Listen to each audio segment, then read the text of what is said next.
Hey, have you been trying to make homemade compost, but it just seems like you can never get enough kitchen scraps? Well, I've been there and I know it's frustrating, trust me. But I'm going to show you how we make tons of rich compost even with little kitchen scraps. Compost is the #1 ingredient for a successful garden. If you want plants that not only survive but thrive, you need to have compost. And as many of you already know, you need 3 key ingredients to make this amazing stuff: nitrogen, carbon, and water.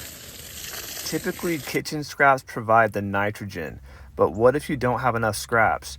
That's where plants come in to save the day. By growing these plants that I'm going to show you that are high in nitrogen, you can keep your compost pile full and thriving, even without relying on food waste.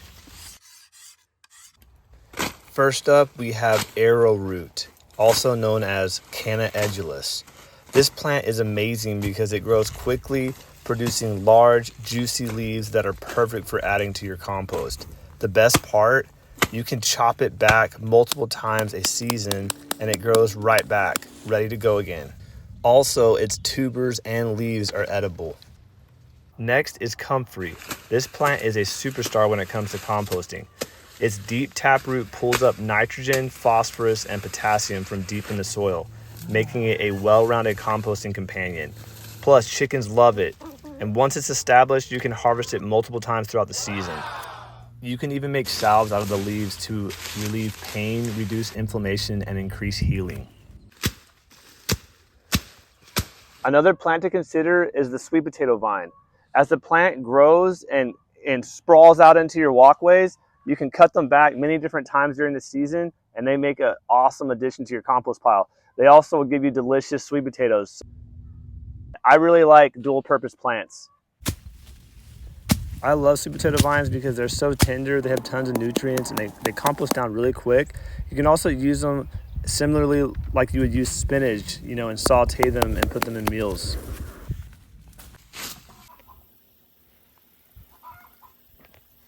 Jerusalem artichokes or sunchokes are another great option.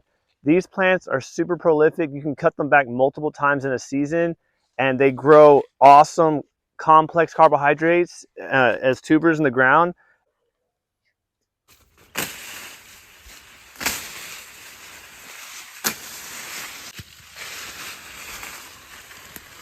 If you're looking for a fast-growing, hardy plant, giant reed is a fantastic choice. Not only does it create plenty of biomass for your compost, it also provides much needed shade during the hot summer months, perfect for keeping your chickens and other livestock cool. I also like to use the leftover material when it dries out for making biochar. That's right, biochar.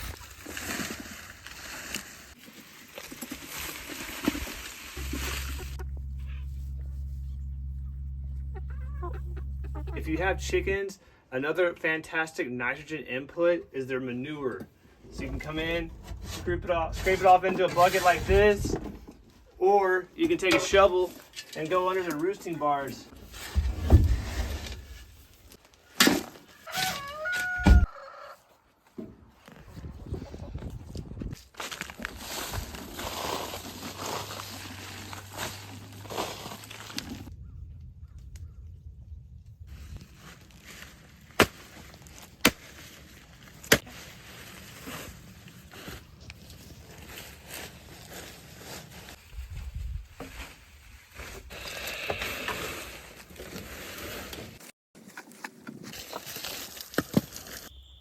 Reed or cattail is going to be the next plant on the list here. This is a special plant and I almost didn't include it in the video, but I thought I would do it just in case some of you may have ponds.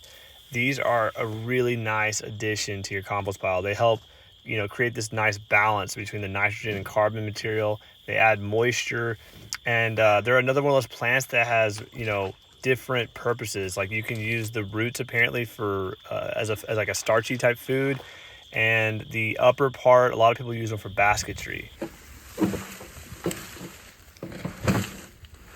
A lot of this clay that's on the root system is perfect for compost.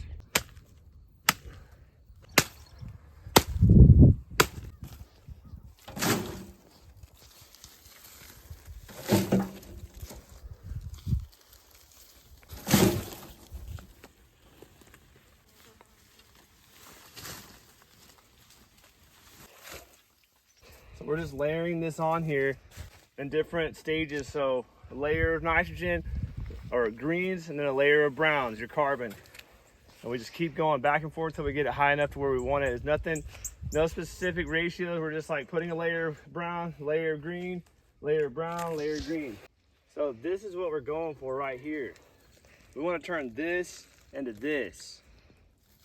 Another thing you can do in between is you can toss a little bit of your finished compost, just sprinkle a little bit like that.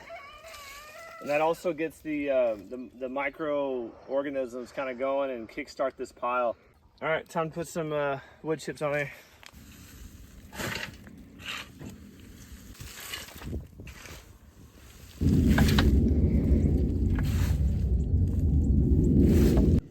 So we take one wheelbarrow of the reed, and then we're gonna do one wheelbarrow of browns.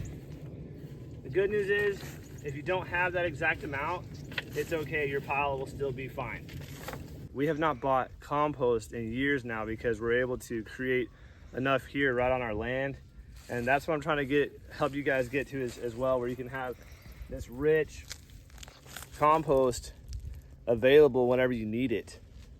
And this is one of the best ways we do that, is by growing different plants that we can use for biomass, AKA nitrogen, in our compost piles.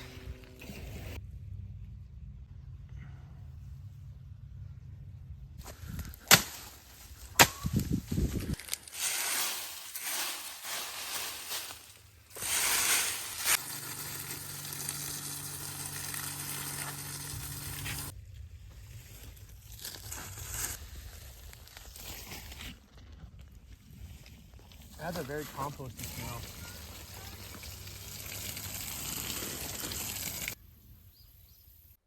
Hey, I hope you enjoyed learning how we get explosive amounts of nitrogen into our compost piles using plants for a big amount of biomass. We're just so glad that you watched the video. If you enjoyed it, give it a big thumbs up, and we'll see you in the next one, okay? God bless you. In Jesus' name, bye-bye.